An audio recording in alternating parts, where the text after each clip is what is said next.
How to add a story on Snapchat public profile. So if you want to add a story on Snapchat public profile, then first of all open up your Snapchat application and then go for the upper left corner which has your profile, or you can also simply take a snap right now.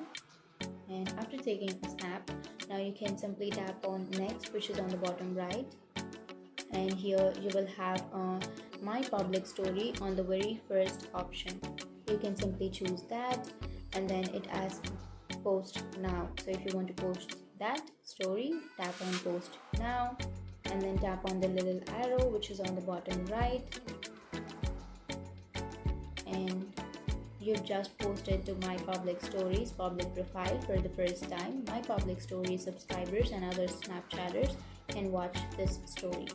So that's it. That's how you add a story to your public profile. Now you can check that by simply opening up your Snapchat and then go to your profile, which is on the upper left, and then you can go for my public profile, and here you can see that you have that story.